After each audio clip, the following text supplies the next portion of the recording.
আবিদাস কিচেনে আপনাদের সকলকে স্বাগত জানিয়ে শুরু করছি আমার আজকের রেসিপি টমেটো টক ঝাল মিষ্টি আচার।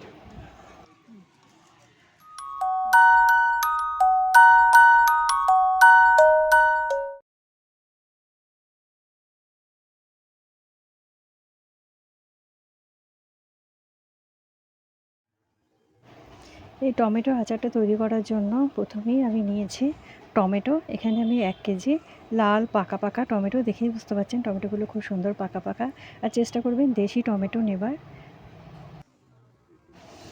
আমি আগের থেকে একটা কড়াই ওভেনের মধ্যে বসিয়ে রেখেছি। এবার আমি দেবো 2 চামচ ধনে, 2 চামচ জিরে, 2 চামচ মৌরি আর 2টো শুকনো লঙ্কা। এগুলো আমি কোনো তেল ছাড়াই শুকনো কড়াইয়ের মধ্যেই এগুলো ভেজে নেব। শুকনো মশলাগুলো ভালো করে নেড়ে চেড়ে নেব। যখন সুন্দর গন্ধ বেরোবে তখন এটা ঠান্ডা করে গুঁড়ো করে নেব। এবার আমি কড়াইয়ের মধ্যে দিয়েছি সর্ষের তেল, 2 চামচ সর্ষের তেল,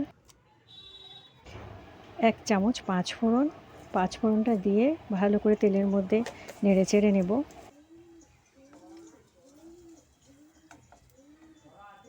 এবার দেব গুড়, 300 গ্রাম আমি গুড় দিয়েছি।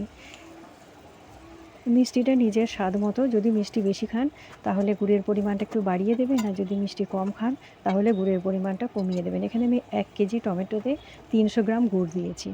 আর টমেটোগুলো আমি আগের থেকে ধুয়ে তারপর পিস করে নিয়েছি। এই টমেটোগুলো 4 ভাগ করে পিস করে নিয়েছি। দিয়ে এবার গুড়ের মধ্যে আমি টমেটোগুলো দিয়ে দিলাম। পিস করে রাখা টমেটোগুলো দিয়ে ভালো করে নাড়াচাড়া করে নিতে হবে। আর দিয়ে দিচ্ছি 1 চামচ লবণ।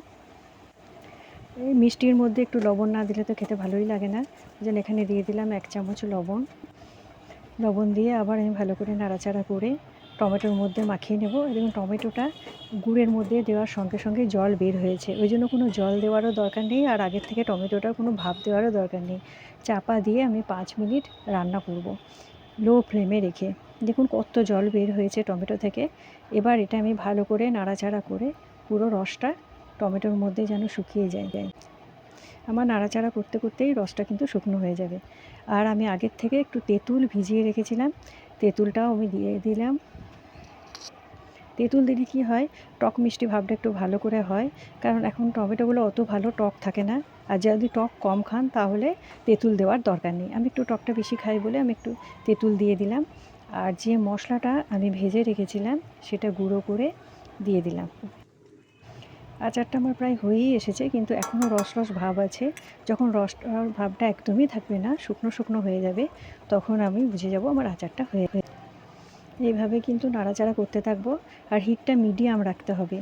মিডিয়াম হিটে নাড়াচাড়া করতে করতেই কিন্তু আচারটা রেডি হয়ে যাবে।